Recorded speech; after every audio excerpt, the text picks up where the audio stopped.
Hello guys, magandang araw sa inyo. Welcome back to my channel. Sa video ito, ituturo ko sa inyo kung paano mag-testing sa kapasitor ng aircon at saka kapasitor ng electric fan. Ito yung sa aircon, ito yung sa electric fan natin. Ngayon guys, dito sa mga terminal na to, dito natin makikita yung C. Ibig sabihin niya ay common dito. Tapos ito ay fan.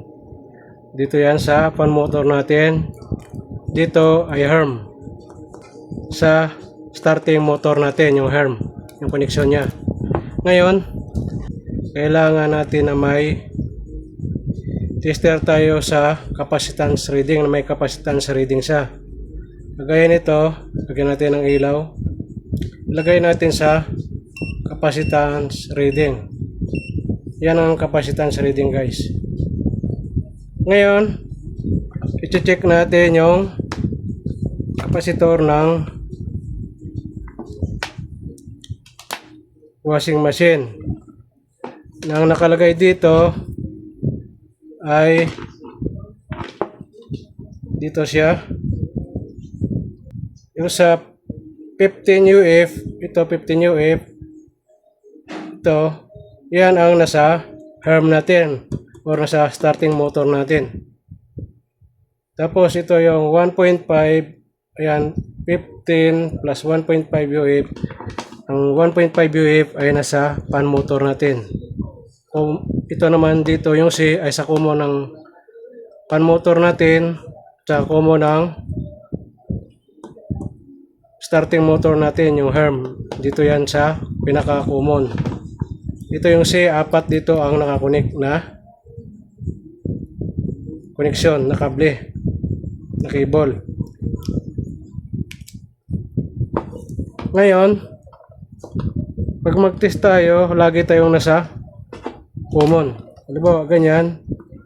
Common to fan motor. Dapat makuha natin ay 1.5 UF. Ito yung C. Dito natin ilagay yung tester. Ilagay. Tapos, yung fan, dito natin ilagay. Tingnan natin kung ano makukuha na reading.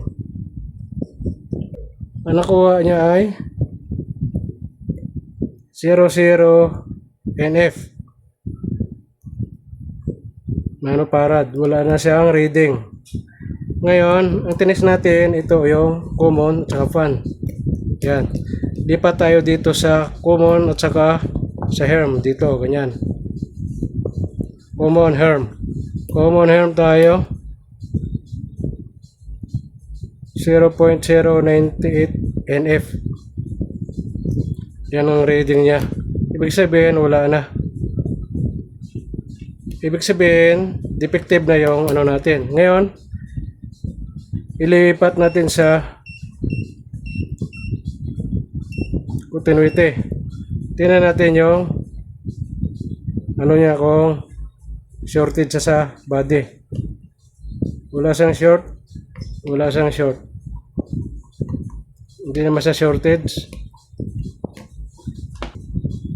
Ito ay 15 plus 1.5 UF. Ito naman yung isa,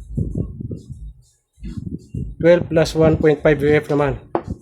Kailangan makuha natin dito, common to harm, 12.5 UF. Ito yung common. Tapos ito yung harm. Lipat natin sa capacitance.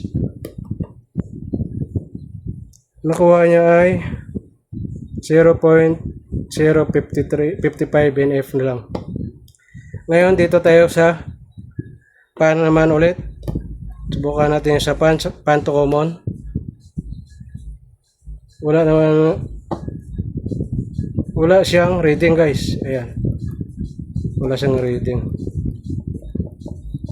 Ibig sabihin defective na ito.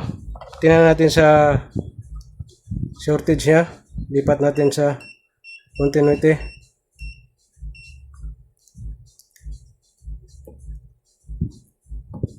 Hindi naman siya shortage. Wala siyang reading. Ibig sabihin, wala siyang shortage pero wala na siyang capacitance. Mababa ng capacitance value niya. Kaya ibig sabihin nito ay defective na. At saka makikita nyo guys pag naglalaro na yung kapasitor. Ibig sabihin yan, defective na rin, lumulobo. Kaya nito, ayan, sumasayaw na siya. Lobo na ang puwita niya. Kaya defective na ito. Ito yung sa aircon na kapasitor. Halimbawa, yung aircon nyo, pag start nyo, umuugong na siya. Hindi siya dumidiretso ng andar. Defective na yung kapasitor ng aircon nyo. Umuugong lang. Ibig sabihin, hindi siya nag-starting. Dito naman tayo sa electric fan. Ito ay 1.5 UF sa. Lagyan natin ulit sa capacitance. Kailangan na makuha niya ay 1.5 UF. 0.841 0.830 840. Nasa na siya, wala na siyang 1 UF.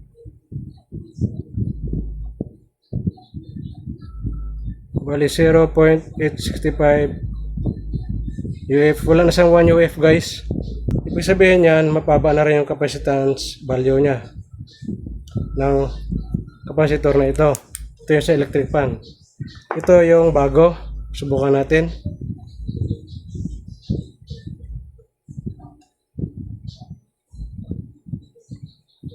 Ito ay 1.5 UF.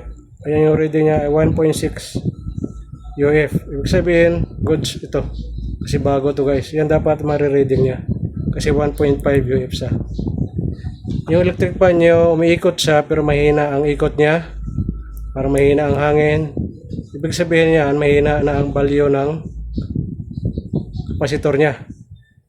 Yun lang ang mga tips sa pag-check ng mga kapasitor guys sa aircon natin at saka sa electric fan na kapasitor natin.